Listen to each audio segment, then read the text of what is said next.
There's a drive way back. It might be. It could be. It is. Holy cow.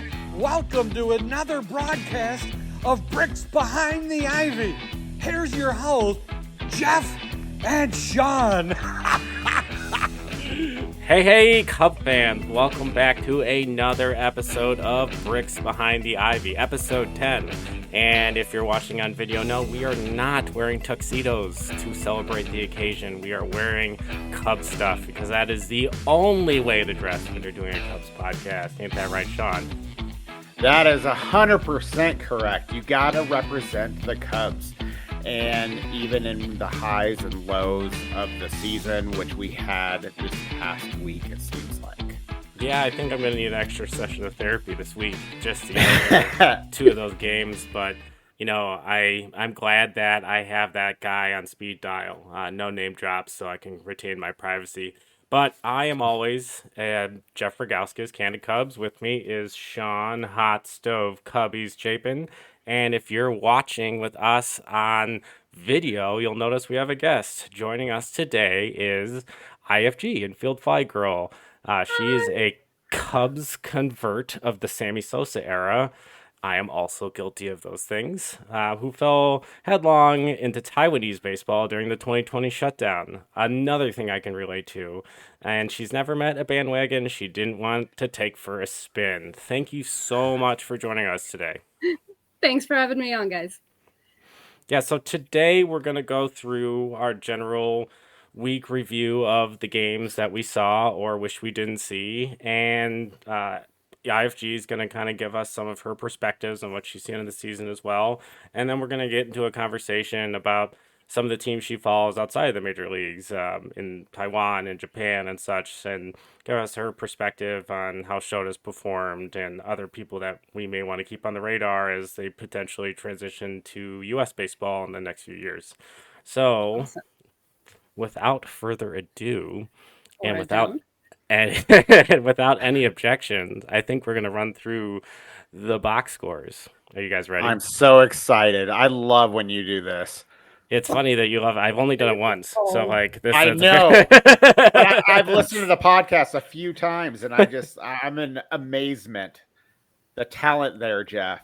You know, it's funny. I played the podcast for my wife in the car the other day, and the box score thing, because I was like weirdly hyped about it because you got me so hyped about it, and she had asked me if anyone over at NPR as husbands or wives have to listen to their podcasts and give reviews on the fly, or if this was exclusive to Cub podcasts. And I told her, I don't know. I don't know Garrison Keillor, and I can't ask. So we'll assume it's exclusive to Cub podcasts filmed in this basement. So without further ado, we have the box score blitz. Game 1, Friday, the Dodgers come to town as the World Series favorites while the Feds stay at the sportsbook looking for Ippei and Ohtani. Bobby Miller versus Kyle Hendricks in Game 1. Hendricks was in early trouble, gave up 2 runs in the first inning, something he had a problem with last year, and a 2-run Teoscar Hernandez single. But don't worry, the bats awaken, or the bats begin, like Batman Begin. Filmed in Chicago, isn't that cool? They had a 5-run second. We had a Dansby Swanson and Michael Busch Dinger. Ohtani gambles on a pitch down the middle, hits it out of the park for his first home run at Wrigley, but Alzolay pumps the fist, play the damn song. Cubs win 9-7. Game 2, we get to see Yoshinobu Yamamoto for the first time. His first time at Wrigley. He puts the spikes on the tarp. People get mad. He's facing off against Jordan Wicks. Wicks looked great again. Maybe in a little shorter than we wanted to see, but 4.2 innings, 12 whiffs. Yamamoto had 13 whiffs, so take that. This young kid's got more than the phenom from Japan, so we didn't have to pay for him. Nice. Missed opportunity for him not to be on this team. But it wasn't the best game for the Cubs. They had a missed opportunity in the first inning. They only had 4 hard-hit balls, meaning balls hit over 95 miles per hour in the game. They lose 5-1. Not fun. And we got the swing game on Sunday, Game 3 of the Dodgers series. It's Gavin Stone versus Shota Imanaga. He's called Gavin Stone because he tends to get rocked. He gives up a bunch of runs early, 7 runs, in fact, in a rainy, terrible day at Wrigley Field. Miguel Rojas cries so hard they have to put the tarp on for a few hours. Huge rain delay. Cubs end up winning that game. Hours later, we get to sing the song, and we're off to San Diego, taking 2 of 3 from the world champion preseason favorites. Padres Love game me some 1. meatloaf. Absolutely. The Padres game 1 was so fun until it wasn't, which was a theme from last week. They score 8 runs early. The ass man comes in and shoves for 5. Counsell tries to push him a little bit as the bullpen's taxed from being a little bit overused from having to be pitched on Sunday, and a game that ended up being longer than they anticipated because of the weather. Gets hit around, bullpen comes in, does nothing. They brought in a pitching machine, Jose Claus, and he got hit really hard. Did not walk people, just got hit really hard. And all of a sudden, it was 8-7. They bring in Adbert. He hangs a slider that Tatis hits to the moon prior to the solar eclipse. Cubs lose 9-8. First time they blew an 8-0 lead since June 28th, 2002 versus the White Sox. Padres game 2. No, you said it right the first time. I know. Padres game 2. I wake up on Tuesday morning, sad, grumpy, and not wanting to talk to anyone at work. But game 2 was the cure. Morel, grand slam, a little bit of morale. And what can Brown do for you? He not only can ship at reasonable rates, but he can shove at 4.2 and 5 Ks. A bunch of whiffs. Cubs totally redeemed themselves like Lloyd Christmas and Dumb and Dumber when game 2. They move on to game 3. We have Kyle Hendricks pitching the second time in the 6-game spread. He had an inning of bad luck of sub-70 contact that turned the runs, and then he had an inning of bad pitching of over 100-mile-per-hour contact. This turns into a laugher real quick. Cubs get blown out. End the week 3-3. Hap is the highlight of the week, being on base all 12 games via hit or walk to start the year, and that's the box score blitz. Wow, clap. Perfect. Beautiful. I'm leaving the clapping, and I'm playing it for my wife, and I'm going to tell her that I talked to Garrison Keeler, and he said he does do it. So, anywho, do you guys have any thoughts on this week? 3-3 doesn't feel as bad as 2 of those losses did. Well, congratulations to Yoshinobu Yamamoto for his first major league win, and he got to do it at beautiful historic Wrigley Field, so, good for him. And nothing tastes better than meatloaf against the Dodgers. I'll take it. I so appreciate the sheer vindication that Christopher Morel is giving me. I'm a longtime fan. I follow Dominican Winter League, and my team is the Águilas Cibaeñas. And Christopher has been so fun to watch in that league for years now, and I'm like, everybody, y'all need to pay attention to this Morel kid. He's so fun. He's so great. And people are like, there's no room for him. He's not actually good. He strikes out a bunch. And guess what? I was right. Listen to me more often, people. Right.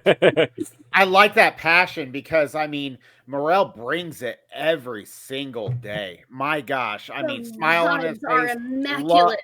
Oh, yeah, and that smile. We can just go on and on about how much love this podcast has for Christopher Morel. Maybe not as much as Jeff loves Michael Bush, who had a good week.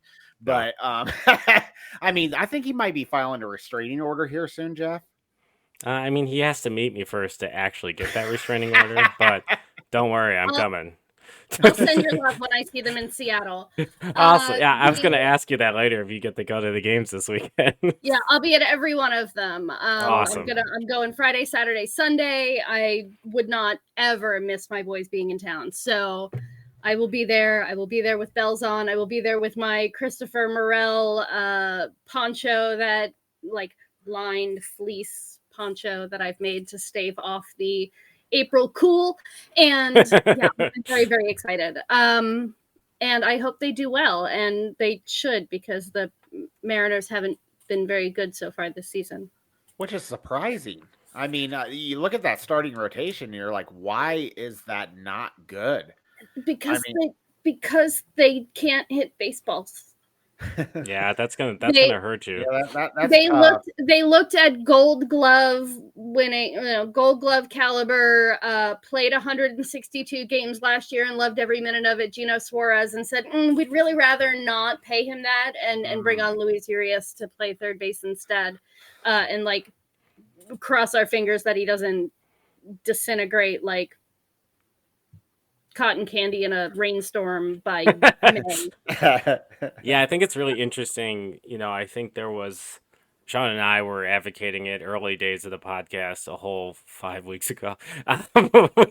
We were talking about just potential trade partners for the Cubs, and the Mariners and the Cubs just felt like a partner of destiny. Just the high end pitching that the Mariners had and some extra bats the Cubs had. I mean, there's still an opportunity at some point for potentially something to get done, but I really thought when they moved Eugenio, I thought that was going to be a precursor to, I'm so sorry for saying this, knowing how much you love Christopher Morel getting dealt.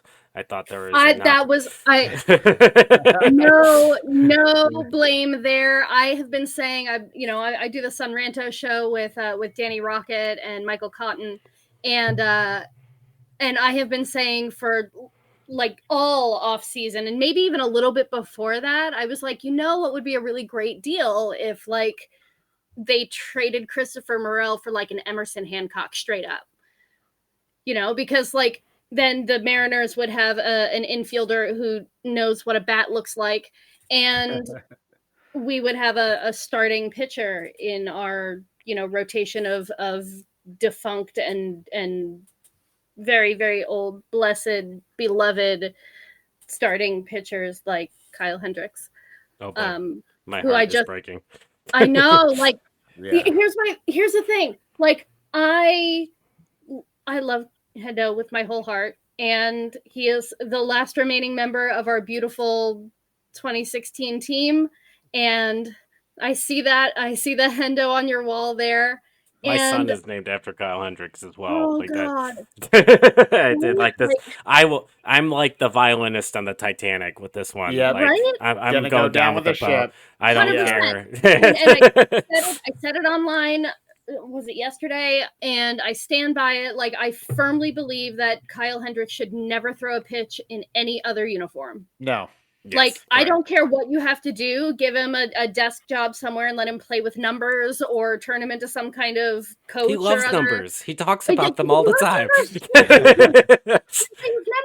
That would be great. I think it's... Turn him into some kind of coach. Let him be like a mentor. Just pay him to never pitch for anybody else, just so that my heart will never have to break. I think the thing that I struggle with Hendricks, and I'm trying to be reasonable and logical about his numbers while also like the fan heart takes over specifically for him more than any other player. Like it's three starts, and he has had seasons where he's started this way. So I'm not entirely discouraged. I'm not out with the pitchforks like a lot of other fans are. I know there's been a lot of association with him and where he's pitched in the rotation. Like he was the number 2. I'm like, well, not really. I'm sure these things are part of matchups and stuff. I had him in my brain as the 5. Like he's a great 5. Like he is a guy that's going to give you innings, hopefully, and he's going to, surprise you with some really good starts, and then there's going to be ones you throw out. But the issue I had him in my head as a 4, thinking that we just simply don't have a 5. Like a 5 is we have a 5 by committee. Yeah, exactly. Just like we don't really have we sort of have ones that are like really good 2s. Like it's just that's not a discount of Shota. It's just we like if you're thinking No. I think I was hoping that Shota would be our 3. Like that was my hope. Yeah. And that he would play his way out of being the 3. Yes. But I think Justin Steele is without a doubt our 1. And and that's great. If he plays what he did last year, then awesome, perfect. Keep him as our 1. Because I don't see us going out. I don't see the Cubs going out and spending the money to get like a marquee ha No ha. pun intended. Yeah. A marquee starting pitcher, right? Like we're not paying the money for. That's a marquee. That's the closest thing you're gonna get. Yeah. That's it. They were like, we have a marquee at home, and our marquee at home doesn't. Yeah. Um, That's I've been thinking about that for weeks of just in random podcast marketing and things, and thinking about Juan Soto next offseason and being like, we have a Juan Soto at home, and like the Juan Soto at home is Owen Casey, which is not a discount on Owen Casey. He's had a really hot start and he looks like a really good bat, but like Juan Soto is a generational talent, so like, it's just like, and you're worth $5.3 billion, like open the checkbook to go get a player that transforms this offense into something unreal. But and the last time we had anything close to a generational talent, it moved went to Colorado and in depression. And is getting death threats. Yeah. Well, yeah. I mean, like we spent Chris Bryant's entire career arguing about when he was going to get traded to somebody else. Yes. Which is and totally that unfortunate. sucks. Like it sucks that like one of the best players in raw talent to ever play for the team never got to feel comfortable as part of the team. At no point in Chris Bryant's career was he ever just going to be here forever. And like the fan know that, and he know that, and the team know that, and just everybody know that like that's our guy. Like when was the last time the Cubs had a guy who was like their guy? You know, when would like I think of like the Giants and Brandon Crawford, right? Or you know, where like that's just their dude, and ride or die, he's their guy, and he never has to think about where he's going to be next season because he's going to stay right where he's at. And like when was the last and time we're full we had circle that? Was it, like, already. It might be Kyle 1987? Hendricks. Like that's like I think it might be Kyle. Like that's like he just staple him to the ivy. Like don't let him go. I don't like that's. It's so funny. I think in going into 2023, knowing like the capsular issue he had in his shoulder, which like there was just a weird understanding of that injury for me, just knowing he's not a velocity guy. So no, like that's a velocity injury usually, but apparently it just had a lot to do with just his repetition and how he strengthened the area, because never really needed to because of how his velocity was managed and how he's aged. Like to get to the velocity he was at, he needed more velocity training, which is kind of hilarious in a weird way. But like they never thought he was going to be a good pitcher again, and he was very serviceable last year. And I don't know if that was the end, or if this year, like we all know the contract's done, and there was a lot of talk this offseason of like, well, if they're going to give him an extension, it's structured around a transition to the front office. And my first thought was like, awesome. And never my thought was, oh, they know he's cooked, like, and they want him to have an option. And now I'm like, after these 3 starts and haters jumping all over me on the internet, like I'm starting like, well, maybe they do know something, and they're like, please stay, just don't pitch. Like it's like how they're feeling. Yeah, but, like never go anywhere. Just sit there and look pretty. And never wear we'll still another give you uniform. chocolate milk Because after the I swear game. to God, if Kyle Hendricks ever put on like a Cardinals uniform, I would jump off a bridge. Yeah, I'd throw up. Gross. Yuck. Oh God. I don't want to think about that. Yeah. Sorry, that's where my brain goes. It's that to us. Like I'm broken. I think on that really disgusting note, it's time to talk about an update in the standings and the records in the NL Central. We have the Milwaukee Brewers starting out hot because everybody expected that with that roster at 8-3. The Pirates, another team everybody expected to be super good, are 9-4. Cubs right behind 7-5. Cincinnati Reds living in the land of mediocrity of 6-6, and America's team, St. Louis Cardinals, 6-7. Greatest fans in baseball. Exactly. Greatest fans in baseball. Dear Cardinals_live, thank you for coming on our show, but we will jump on the Cardinals whenever we can. We're sorry, sort of. So not even a little sorry. You're getting to go to the games, IFG, this weekend. Well, let's talk about this, the next 6 games before our next recording. Cubs have 3 with the Seattle Mariners, who are off to a 5-8 start. which is not necessarily ideal, but we kind of briefly touched on the roster and the lack of offense. Cubs are going to be throwing Jordan Wicks on Friday versus Bryce Miller. We'll get hopefully an opportunity with the roof to see Shota Minaga get deeper into a game versus Emerson Hancock on Saturday. And then Luis Castillo, a guy I didn't really understand why the Reds ever got rid of, versus the Ass Man on Sunday. So some pretty solid pitching matchups there. And it's a quick turnaround right off to Arizona to close out this West Coast trip. And they're off to a 6-7 start. Their bats started pretty slow. They're heating up. Corbin Carroll's been hitting the ball really hard in his last 3 games. We'll have Brown. I'm guessing Ben Brown's going to get another start here versus Merrill Kelly. And then Kyle Hendricks versus someone named Thomas Henry. I'll have to look into him. Don't know who that is. Can't be Kyle. Yeah. And then we'll have Jordan Wicks again versus Faat. Pfaadt. I'm assuming I don't know how to say his name correctly. Is but it Paf? I don't know. Fat. All I can think of is like. Is it a silent J like yogging? Yes, like yogging. I don't know. It's a new fad. Everybody's doing it. But it's the pancake breakfast. We do it every Sunday. So yeah, I think this is a really good stretch for the Cubs. Neither of these teams are world beating offensively until they face Kyle Hendricks. I'm just kidding. Isn't Kyle on the IL? Kyle Hendricks? Did they just put him on the IL? I think he's on the 15-day as of right now. Whoa, really? Did not see that. Breaking news on I know. I did see Quas got sent down to Iowa just now. Yeah, I didn't see that. So we're but no, he's been placed on the injured list with shoulder inflammation. So interesting. That's okay. Where we're at. And he's.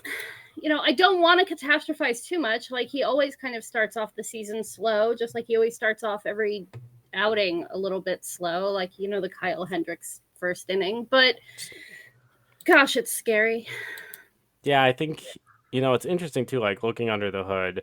I've looked at the, just, like, some of his pitch movement, because I thought maybe there was a little bit of, like, some concern and a lack of horizontal or vertical movement, and there's nothing that like really jumps out. Like, he is actually averaging a little bit more horizontal movement on the sinker and the changeup than he was last year, and is more at kind of his career norms in that perspective, and he's actually getting a little more drop on the change. So my thoughts early on was just looking at these numbers like, well, I guess his command then maybe he's getting a little more drop. And it's been very interesting, specifically with some of the Cubs that have struggled in the pitching staff, that has been a really common theme, with more horizontal movement than last year, but just poor location. And that's why I'm like, well, are you not aware that your pitch breaks more than it used to, and like you're trying to ebb and flow? Because we saw like a very like solid like day after adjustment from Adbert Alzolay, specifically versus Fernando Tatis. He had thrown that slider that just hung over the corner of the plate, and he hit it into the eclipse. And then the very next day, he struck him out on the same pitch because it dropped more, and then he had a little bit of higher velocity on it. And I don't know if he just had a little more confidence in throwing it that way, and he was just trying too hard to throw it as a strike. Not sure like what shifts specifically in the data there, but yeah, it's just been very interesting. The guys that have been off have been seeing significant more movement, and that has been turning into walks, and you're hoping it's like a delivery issue or something else. But I feel like these are numbers they probably were seeing in the spring as well, and should have been adjusting to these things. So I'm definitely going to keep an eye on, and now that Kyle Hendricks is hurt, like I was going to keep an eye on that for a few more starts to see if this was like some sort of anomaly or a sign of maybe overthrowing and the beginning of a regression. But if there is truly a shoulder issue, and not trying to be that speculative reporter, but I think this does give them an opportunity to reevaluate and let Kyle work on some things in a window, And then when Jameson Taillon is done with his rehab, there is actually a potential of them being able to call him up early and have him as like a swing man for like 2 rotations, like they've been doing with Ben Brown, and like really just having him face major league hitters out of that pen. And because I think that's the worry, I guess, with a guy with Hendricks. Like you're not optioning him. Like he's either in this rotation or he's not in the rotation, because that just doesn't play in the bullpen. He's not giving you length out there.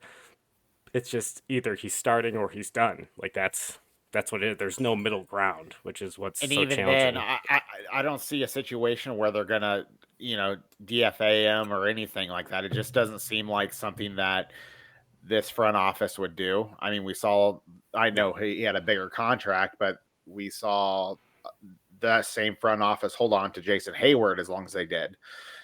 So I don't see that taking place. And plus, and similar, it's 3 very starts. quality Let's see what player, happens. But legendary Cub Eric Hosmer, this front office held on to. Oh. They respect. No, him you so gotta put much. $1 in the jar. Yeah. Sorry, hold That's on. a rule. That's a rule on the Son Ranto Show. If you bring up Eric Hosmer, you gotta put $1 in the jar. Actually, rumor has it that even when you mention his name, a ball somewhere gets hit into the ground at 94 miles per hour. Exactly. It's unbelievable. Legends say he's still swinging to this day. Okay, so crazy idea. Okay, we have Justin Steele, who's out for God knows how long. We have Jameson Taillon, who's out for God knows how long. We have Kyle Hendricks, who's out for God knows how long.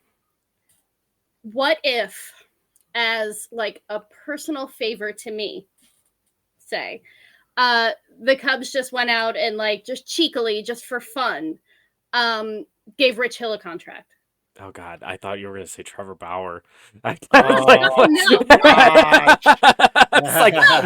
like, okay, no, I'm all on. I'm on the Dick Mountain train. Like there's a different type of Mountain and Dick involved with Trevor Bauer.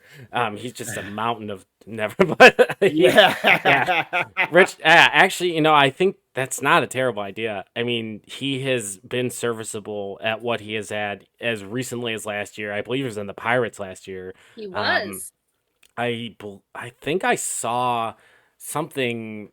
It was towards the end of spring training where it might have been like Ken Rosenthal or Jeff Passan. They're like, "Hey, Rich Hill's in the airport," and like he was seen somewhere by like the Red Sox facility, and he was just like, "No, I'm just getting on a plane," and he was like really annoyed by it. But I mean, if he can still spin it and give you 4 innings, we're really entering like a dangerous area with this pitching staff. Like I'm not ready to say my final goodbyes to the last remaining member of the 2008 Chicago Cubs.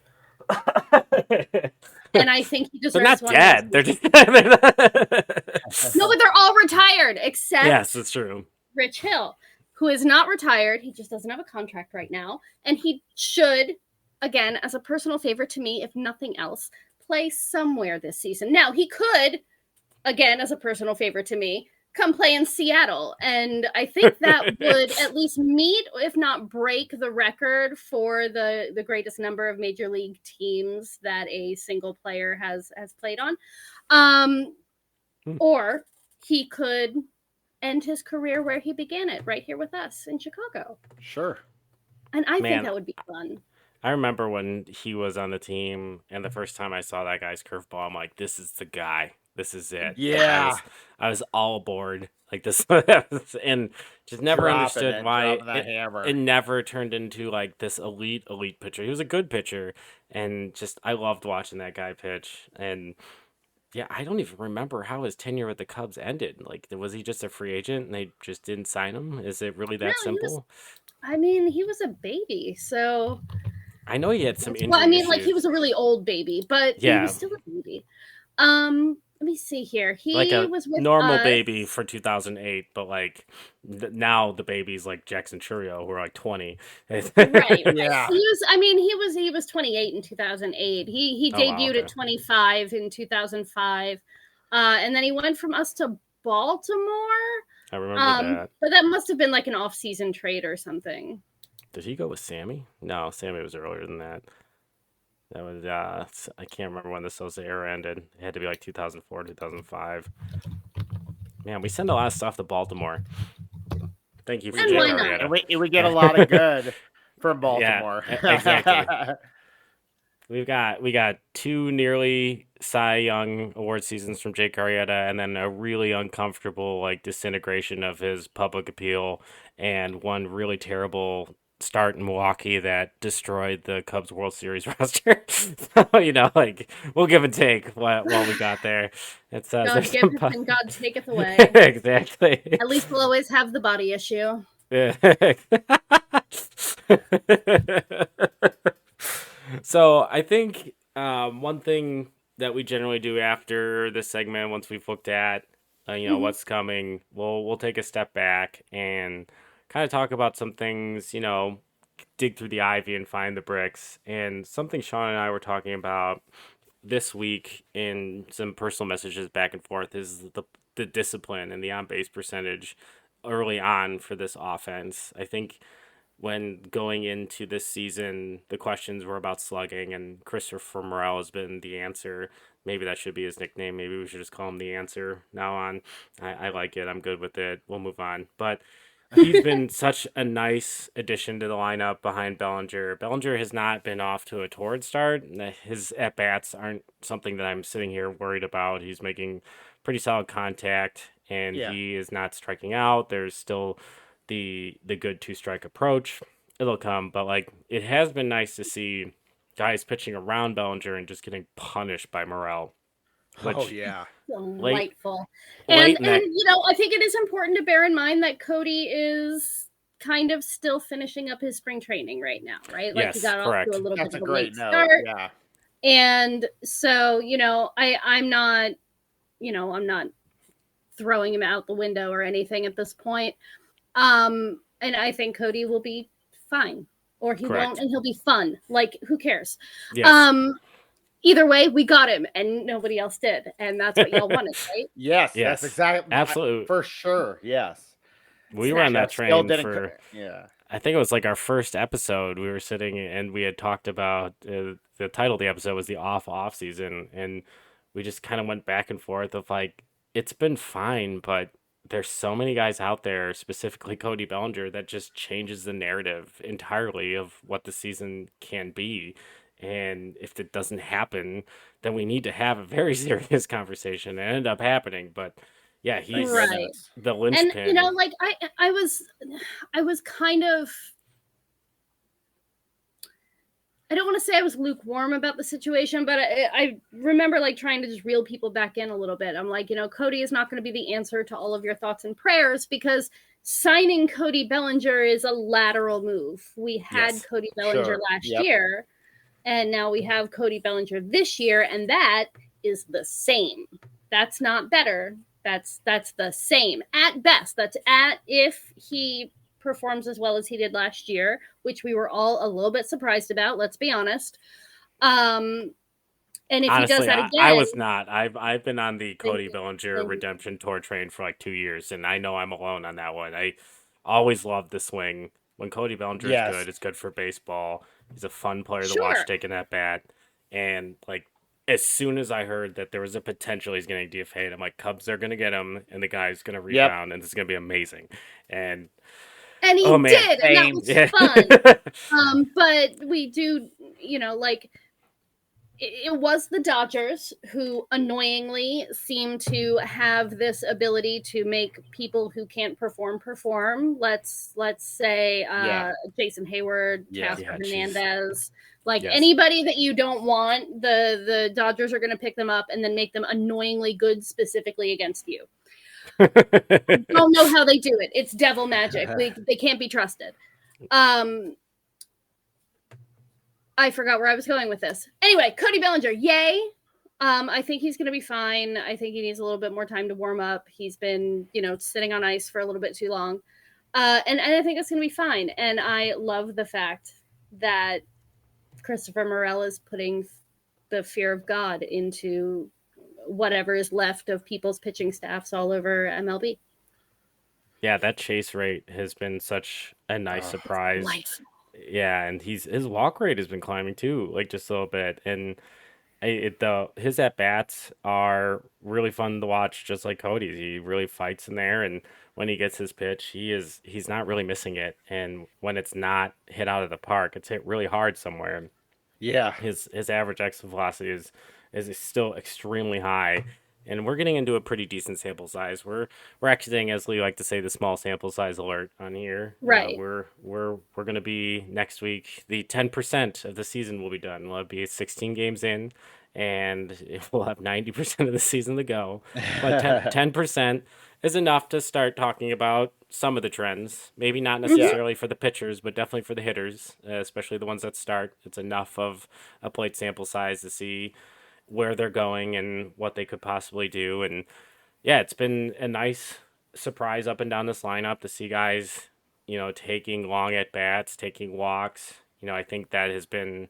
It was on Parkins and Spiegel the other day here in Chicago. They had Nico Horner on, and it's been noticeable that he's taken a ton more walks, and the hits haven't necessarily been falling for him. And he talked about just like a team wide approach of the idea of getting on base, and yeah, I think these are a lot of the weird minutia that I've been just flagging and writing notes here and there of that I'm referring to as the Craig Counsell effect. Like he seems to push against the brass, and he seems to push against the status quo.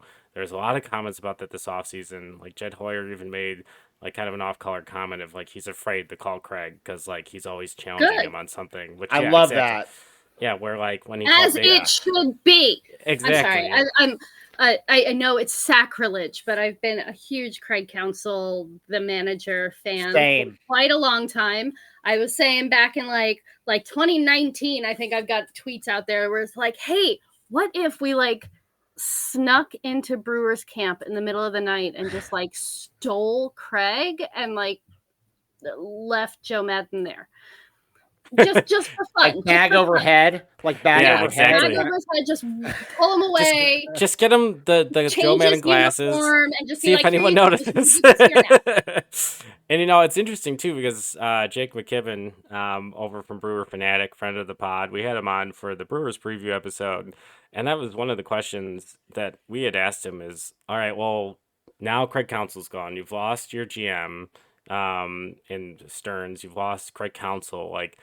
What is it about the Brewers? What are they doing game plan wise, development wise, that these guys, these pitchers, just come up and they're just really good in whatever the specific thing they do, and that's enough to create this roster.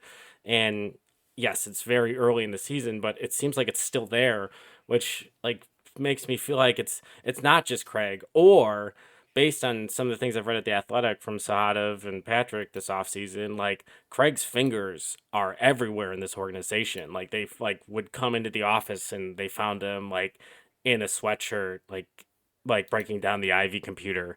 And they're like, oh, what are you doing here? And he had gotten his own login from the IT guy and was like, yeah, you're thinking about these 7 things wrong. And just was and then they changed it. And that's maybe it's going to take some time for the Brewers to start kind of disintegrating because the things that he touches are not short-term things. They're organizational philosophy things that we're going to see the dividends hopefully. But I think it's, oh man, I don't even want to bring up this point from an old but it has to be said, the fear of the Craig Counsell budget philosophy of all right, well now we can spend less because Craig Counsell extracts more. I think that's the biggest. I fear hate of you every keep Cubs on fan. bringing that up. Yeah, but it's dangling out there. Though. That is the way they think. That is the way the Cubs front office is thinking. It is definitely the way that Jed Hoyer is thinking. It's totally in line with what he has been saying all off season. He's like, hey, look at how the Diamondbacks lost the World Series because they had a budget of $12 and a piece of chewed bubble gum, and we should do that because what is more fun than losing a World Series to a team that spends more money? Being the Rays, he said over and over again, look at the Rays model. I mean, they won 99 games, but But it's that's so why fun to be a fan of the Tampa Bay Rays, as you can tell by all of the people who show up to support them. Yeah, I think they play a very specific brand of baseball that I don't think would be fun to watch 162 times. I I've grew up watched in Tampa. It's not fun to watch. Yeah, I was gonna say I've watched enough Rays games like during periods like the rebuild when the Cubs were really bad, and during periods of like 2017 and 2019, like during parts that fell apart. You just turned some games on, and was always interested in what they were doing over there.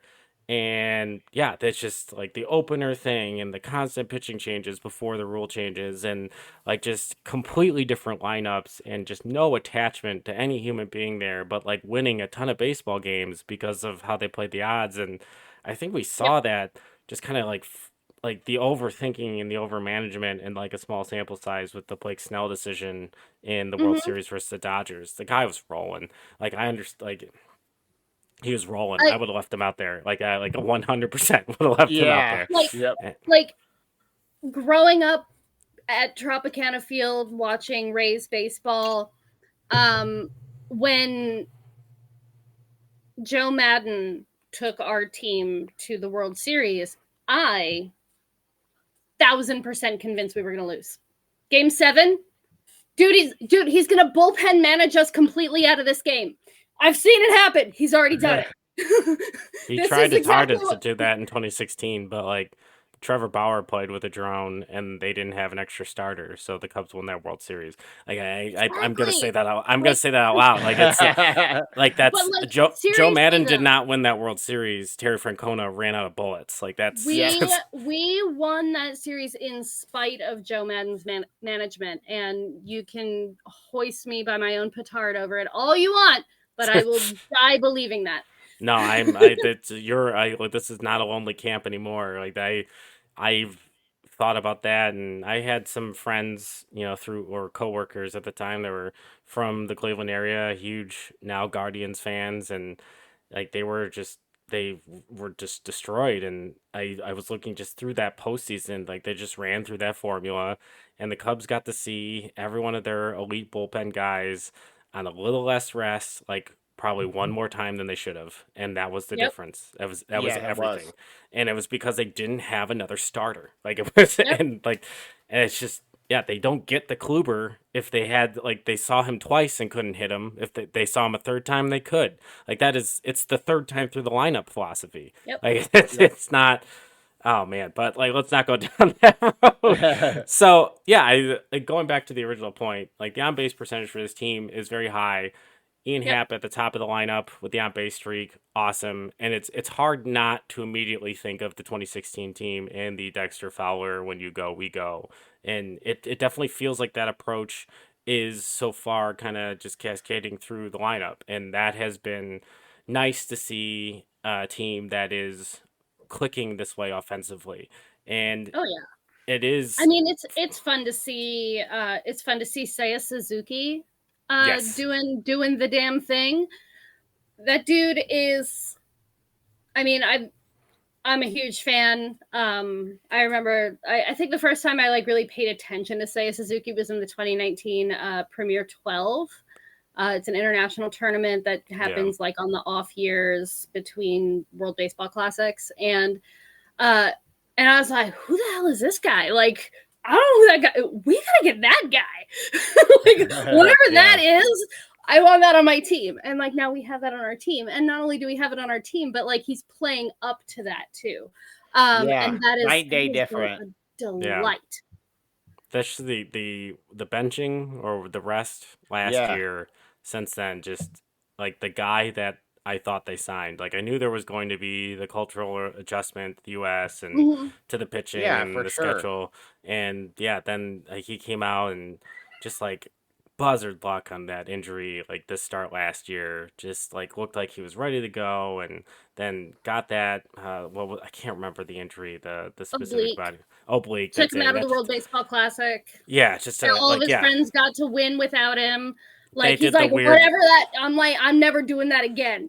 Yeah, the weird, like the when the White Sox did it with Eloy when they put the jersey in the dugout, they did that with him too. And it's like he didn't die, he's just not here. Yeah, And he's just not here. He's he's missing it. He's he's not hurt. dead. Yeah, like that's Yeah. I just thought that's such a weird homage to a teammate. It's like it'd be like putting like a black thing on your arm for a guy who got like tore his Achilles. Like that's like no, he's coming back. He's not dead. But Well, yeah, it's been nice to see. Like I think you look at the top of the Cubs lineup with Seiya, Belly, Morel, and the way that they're playing. Like that is the slug. That is the feared batters that you hope this offense would have, and they've had it. And as much as we've slammed the front office at times, like credit the Jed on holding on to this chip and Morel and.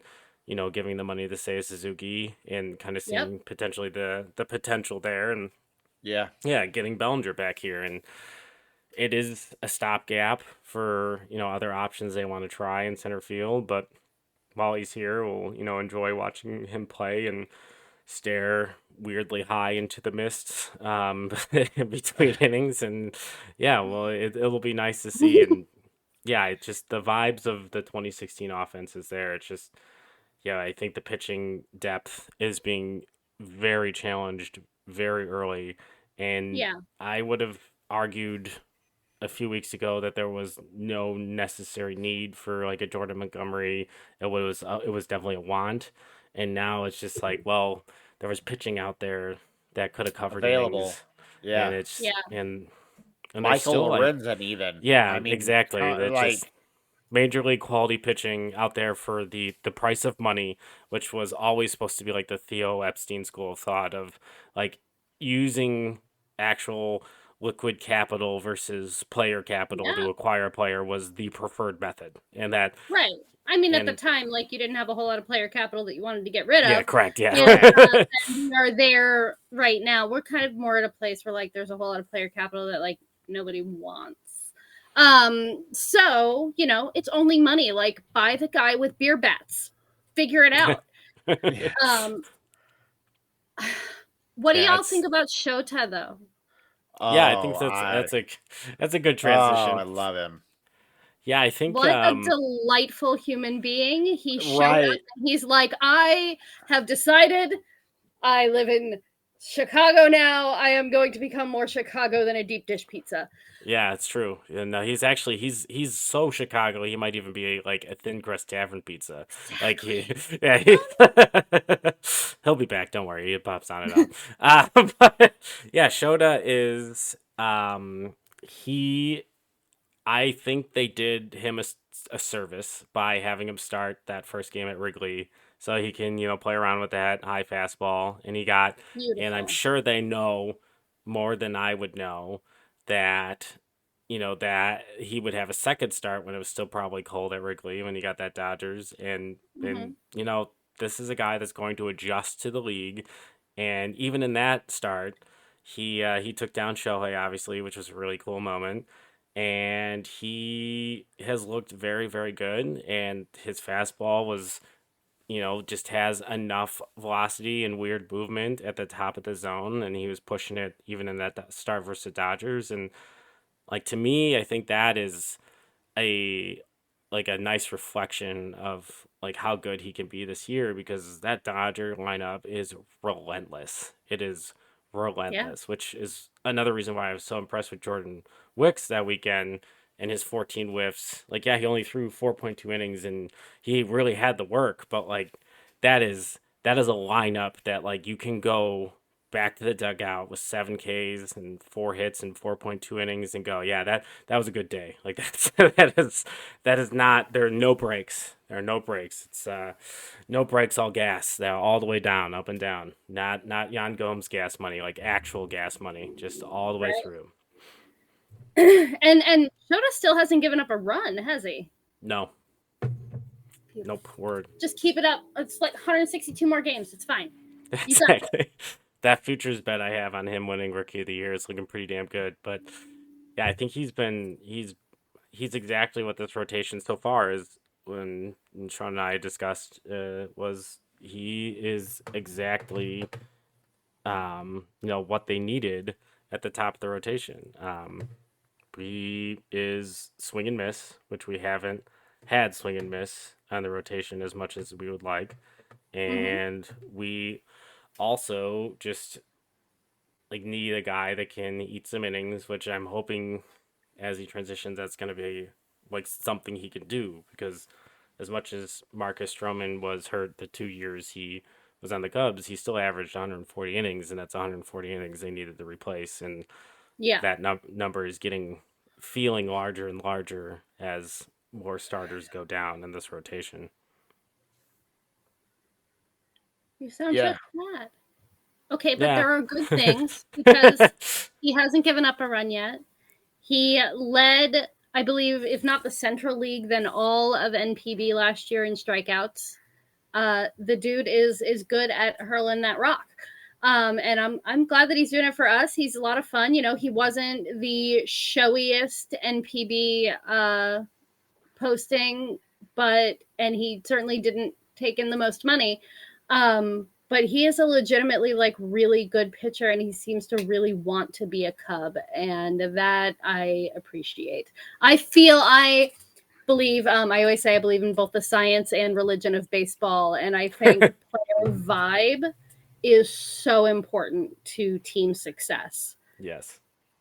Yeah, I love the fiery competitiveness he showed on the mound. Yes. And I like to toot my own horn on this podcast, but we did a little preview. Did a little preview of Shota, and I said, you know, all the talk about him being a ceiling as a 4 or 5, and then the floor being a middle reliever was ridiculous. And I go, this by the end of this year, this guy's going to be a legit 2 or 3 on this team. I mean, he has such that unique fastball, working in the top of the zone. And I said, as long as we just, you know, pitch him when the wind's blowing in, I think we should be fine. I mean, let's just work on that and make that happen. And then he won't give up a run, honestly, because I mean, they just that contact is why sometimes it's tough and pretty strong, but he just seemed to keep it in the ballpark. And I hope they keep up that trend, because man, he is just such a fun watch. Yeah, they had talked about too, and his numbers in the MPB, like, and they were interviewing him apparently on the free agent side, that he had said some of his home run rate was just attributed to he just refused to walk people. Like he threw a which I love even more. Yeah, exactly. Yeah. Which, Don't like, walk people ever. Exactly. Yeah, and that's I'm like, well, then to me, like, that's like a pitch location or maybe a sequencing adjustment. This isn't a guy that's like getting hit hard. His numbers were great even with all the home runs. This is a guy that just refuses to put a man on base for free. Yeah, no, totally. And he's you know, you're definitely gonna have loud outs with him. Yes. But like Yokohama Stadium, there is a part of Yokohama Stadium that is just really easy to get the ball out. And if that's where you're doing half of your pitching, then you're gonna run into that problem. It's like the short porch in Yankee Stadium or something. Oh wow. We need to add for Shota starts. We need to find like that ballpark factor adjustment graph that exists where it shows how many ballparks it would have been out of. Yeah. Get all the MPB ballparks in there, so we can, you know, could just start having discussions about whether or not that would have been a home run in last year's numbers as well. Exactly. I think we need that. And then, like, we can add national parks, so we can pay homage to Major League 2 when they tell Rick Vaughn his home run wouldn't have been out at Yellowstone, which is... there you go. This would have been a home run at the Polo Grounds. So, I think it is time for Pick to Click. Welcome to Northside Baseball's Pick to Click, a weekly segment in which Sean and myself and this week's special guest IFG will pick a player or pitcher, hitter or pitcher, on the Chicago Cubs that we think, based on their matchups this week, are going to perform really well. And we'll go around. I will start. IFG as our guest. You'll go second. And Sean, you'll go third on our players that we think will click. And the player that I am going to go with is, once again, ride the hot hand, Mr. Michael Busch. It has a lot to do with the Cubs are facing a lot of righties in the next few days. in indoor ballparks. So we're not going to see rainouts. We're not going to see weather adjustment. This is also a guy who's going to see some pitchers in Arizona that he's actually seen before when he had a small cup of coffee with the Dodgers. And his approach is as advertised. He's really attacking that high fastball, still seeing a ton of fastballs. So I really think he's going to continue to kind of take that next step offensively and be at least, major league average baseball player at first base, which is something the Cubs did not have last year. So I'm going to go with Mr. Michael Busch from the left side of the plate. IFG, what are you thinking for the week? Well, first of all, I just want to appreciate your selection of Michael Busch, because you cannot imagine looking at the Dodgers lineup. Can you imagine trying to fight your way through that to become a Major League Baseball player? Dude, he's Freddie Freeman. No. I've never seen somebody so cock blocked in all of baseball history. And he's like, oh my gosh, I get to be a Cub? You mean I really get to play? Yeah, I'm going to play the real baseball game? Let's go do that. Let's do that. The best I've ever done. So they never, ever send me anywhere else. I don't like the kind of guy that would be like, gee willikers, this is swell. Yeah, exactly. He's got a real Smalls energy from Sandlot, where he's got that the hat doesn't hold on, this is the love of my life, so let's not hurt him too much. You know how much I don't like my Busch heavy or light. I love my Busch Michael. But yeah, he's got that. Oh, gee, mister, you think I could play? Like that. Yeah. And that's my pick to click. I love it. I want to keep riding the Christopher Morel train. Woo woo. And I hope that he murders some baseballs right before my very eyes. I'm very much looking forward to that. I want Shota to keep up his runless streak as much as he can, for as long as he can. As if I'm in the park, he can go ahead and just hit a no-hitter, and I can let the entire city of Seattle be mad at me for forever. I don't care. Bring it. Yeah, so those are my picks. Christopher Morel, Shota Imanaga. Please. Thank you. All right. I'm going against the grain a little bit this week because, I picked Seiya last week, so might as well just try to up the ante here. I'm actually going Nico Horner. Saw a couple of things.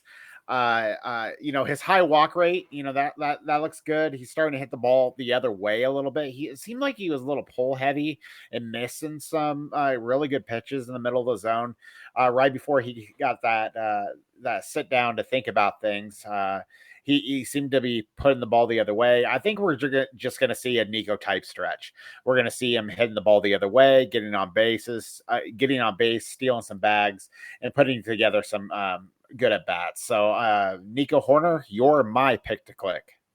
Awesome. And that has been once again another Northside Baseball pick to click. Join us next week to see if our picks did click. Mine clicked last week. I'm the best. And no, mine did too. Yeah, tune in next week for another pick to click. All right. So IFG, you spent part of 2020 picking up Taiwanese baseball.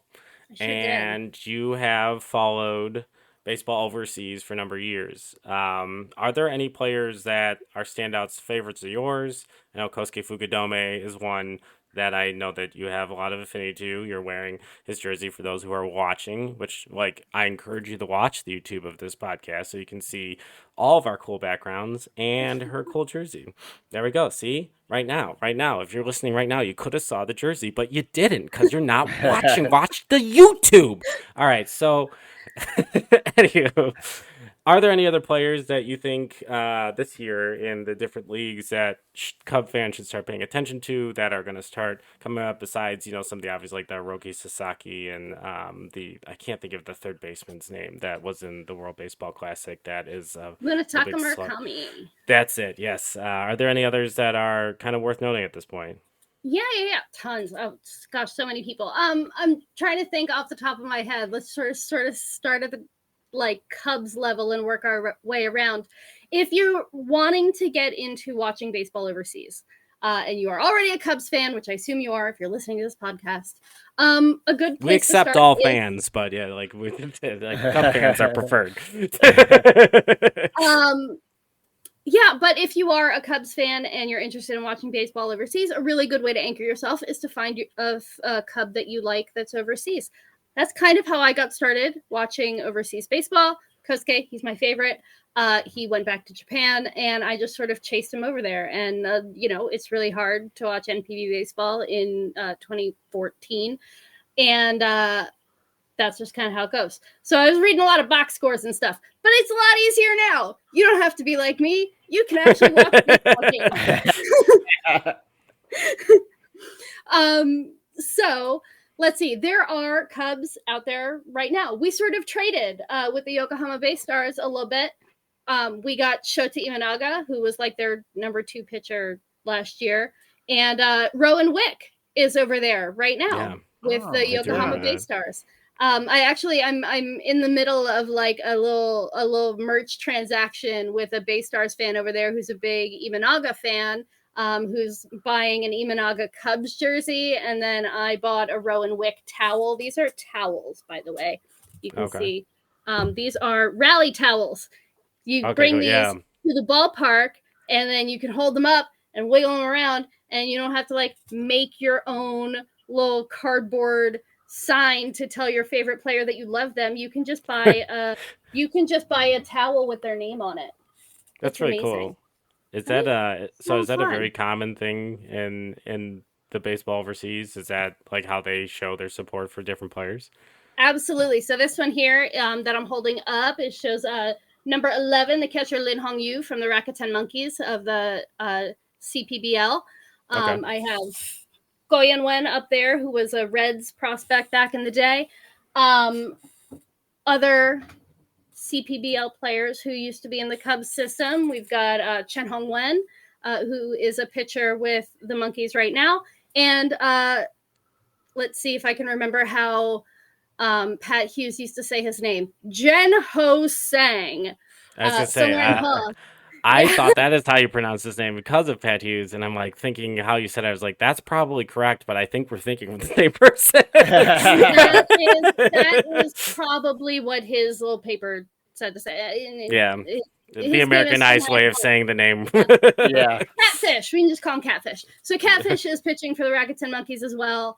It's a lot of fun. He is currently, as far as I'm aware, the only player in the CPBL who has a major league RBI. Oh, and that's he's a really pitcher, cool. Which is hilarious. Yeah, I believe he batted in the run in one of his starts. He had a spot start one of the Madden Cub teams, and he had a sacrifice bunt, I believe. He sure did. Yes, I do recall that. I actually was very excited when he got called up because I'd heard a lot about his changeup in that system for a really long time, and I don't know, because of Kyle Hendricks, I think about the changeup very differently. So any guy that's like, oh, he's got a great changeup, I was like, oh, is it Kyle Hendricks great? And then I saw it, it's like, yeah, it's not bad. It's not bad. It's not Kyle's, but it's not bad. And I remember like tuning into his start specifically, and I think he played some high-powered offense. It might have been like Philly, and like had like 4 like shutout innings in his debut, and like looked pretty good, like for just having to come up and pitch back when the Cubs were doing that late in the year and kind of covering some injuries. But yeah, glad he found a place to land. I think that is definitely a good way to like get into weird sports, is like following players you like from something somewhere else. Like that's not baseball related, but I've followed a lot of my alma mater, Valparaiso, their basketball players overseas. So I've watched a weird amount of EuroLeague basketball in my life. So like just continue to support these guys I saw when I was on campus. And that's actually really cool. So like the towel thing, the question I have about is, so are the players aware? Are there like special colors for different players so they're more aware of like you have their towel because if people are like waving it, or is there just kind of like a team centric color and like the name on it is like, you know what the name is on it, it's not something the players can recognize on the field? Yeah, it's a great question. There are so many different kinds. So I can show you, I usually keep them up on the wall, but there are, let's see, where's my other one? Yashin, where are you? There you are. So, like, just as far as the Monkeys go, I got both of these towels in 2020. And so this one here, that is Lin Hong Yu, and that just has his name on it, right? That right there, just his name, Lin Hong Yu. For those who are listening, we have a scarlet and gold towel with Japanese characters. Japanese, correct? Chinese. Chinese characters across with an image of a player. Yeah. You two can and this own is one. Yang Yao Shun, who used to be a Pirates prospect like 10 years ago. Okay. Kind of had a bum shoulder, didn't make it to the major leagues, but he's a delight. Absolute delight. Such a fun dude. This dude will swing at literally anything, but it's okay because Javier Baez. I was gonna say, is that Chinese for Javier Baez? Yeah. Yes. I have, dude, like I literally have seen this dude throw his bat into oncoming pitch and it would landed for a hit. I love this man. So this is Yang Yao Shun. He is now currently playing semi-pro baseball in Taiwan because he's like 43 or something now. But yes, delightful. Love him. And so this is a big thing. I cyberbullied the monkeys into making this towel for me. They had not planned on it, but I made them. That is so cool. So yeah, and then we have, like this one up here is Roki Sasaki. And then this one up here, if you look way up in the corner of my room, there's where are you? Go Yan-wen up there, former Reds international prospect. But this one here is from the 2019 Premier 12. That is Team Chinese Taipei. That's Team Taiwan's like team thing. And I got that signed. That's signed by a few players. This here is a banner for the Yakult Swallows. This one here is the Yomiuri Giants from Japan. So there are lots of different things. Sometimes they are team towels. Okay. And sometimes they're player towels. And they're all delightful. I have my friend over in Japan is sending me a Rowan Wick towel from the Yokohama Bay Stars. I'm going to see if I can try to find something from Franmil Reyes, too, because he's currently with the Nippon Fighters, which is Shohei Ohtani's former team. Yeah.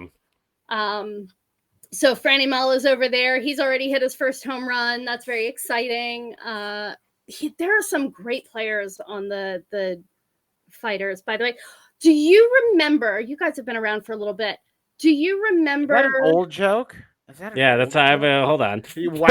I guarantee neither of you are older than me. It's fine.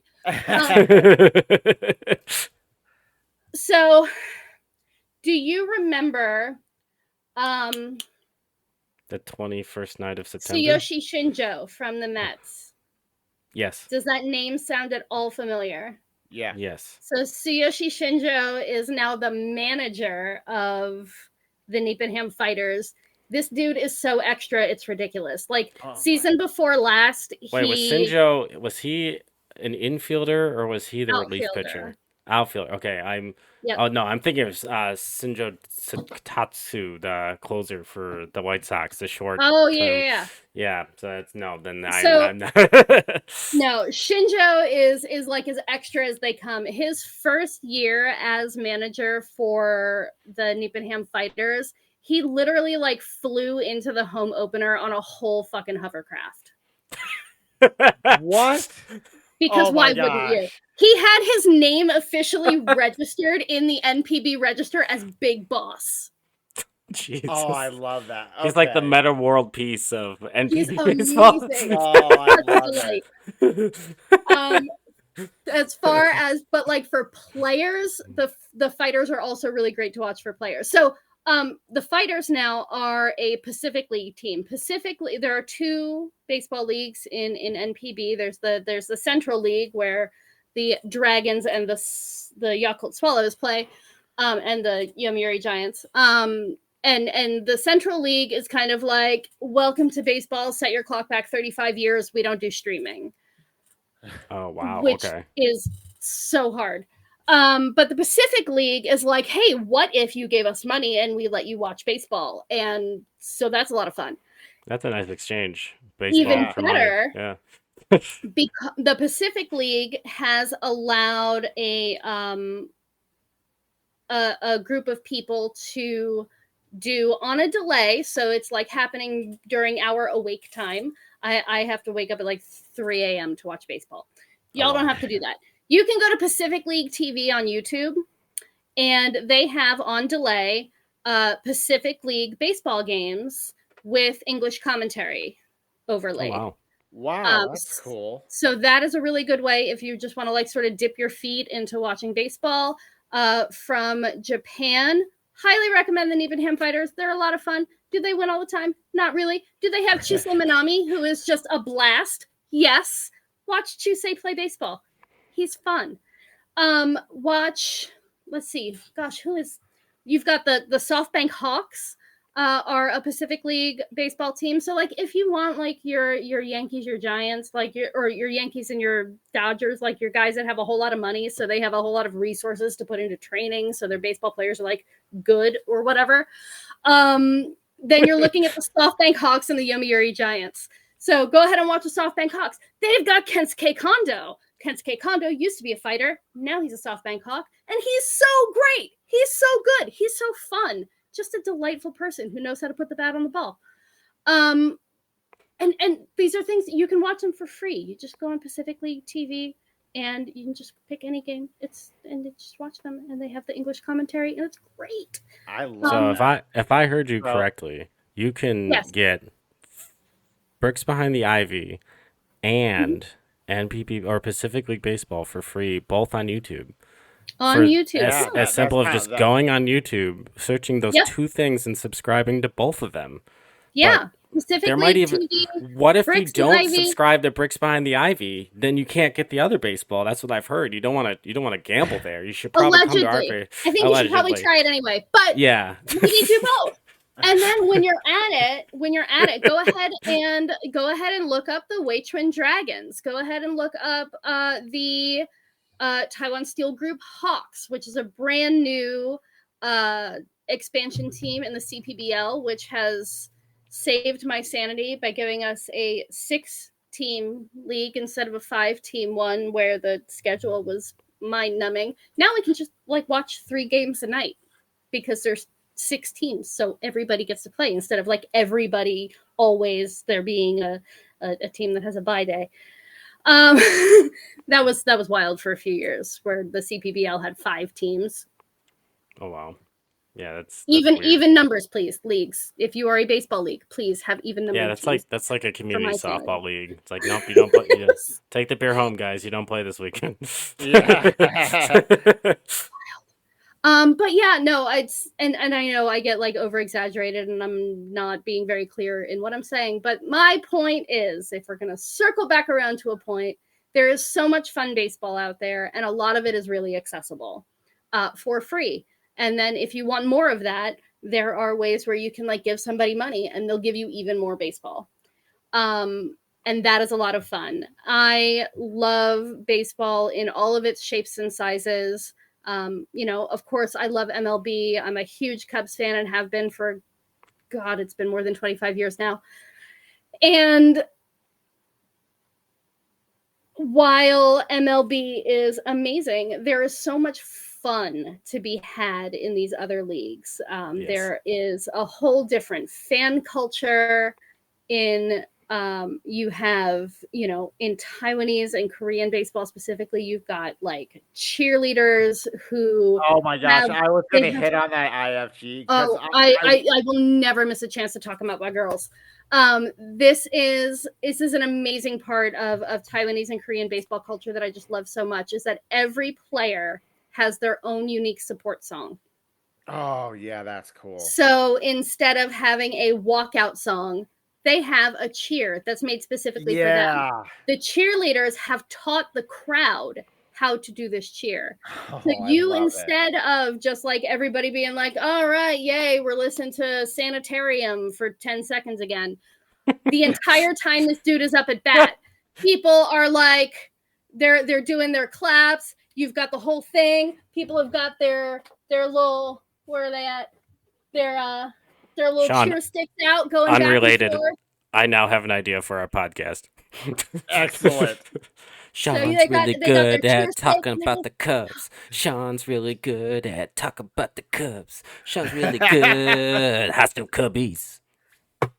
So I've had the privilege of talking to a few people who served as foreign pitchers in some of these other leagues, and they will tell you, man, so there is real home field advantage when you're playing in Taiwan and Korea, because when your guy is up pitching, you are sitting down, you are watching, you are giving this guy all of the space that he needs to focus on the task of throwing that baseball. And when the other guy is up pitching, the other team is up pitching, you have 10,000 people with their bright, shiny sticks, waving them all over the place. They're screaming at you. They're doing like this chant that is designed to psychologically destroy your brain and your focus, where you think you're throwing the ball straight and it's going sideways.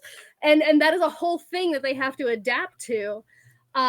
It's so fun. I love like the sheer fan interaction aspect of it. It really does make it feel like you as a fan are a participant in the sport too. And I love that so much. I'm going on YouTube to watch Brooks Behind the Ivy and baseball overseas, because my gosh, that sounds like so much fun. I've seen a lot of clips, and you actually answered one of my questions. So what would you like to see over there be brought over to MLB? 100% cheerleaders. If I never have to hear, let's go player, ever again in my life, it will be too soon. Why do that when you can have ho hey ho hey ho hey ho hey choji shi huan ko yan wen, and like you have 10,000 people all doing the same chant, and then like the disco music comes on and everybody's going like dancing around to the Mega Man theme song because their number 3 hitter is up and he's about to hit a ball to the freaking moon. And and then you've got your guy who saved the world basically during the 2013 Premier 12, and his cheer song is from from some anime or other, and the entire team or the entire crowd, you've got 15,000 people in the stands just singing along with what it's supposed to be. And like even after, there's this one stadium in Taiwan that's on on a noise limit where after 10 p.m. they have to turn all of the speakers and stuff off. And when that happens and the crowd is so in tune and so into it that you don't even notice until about an inning in that they don't have the speakers on anymore because everybody is just carrying it themselves. Wow. It's like goosebumps. I love it Total so goosebumps. much. It has been so. I'm on my 5th season watching the CPBL.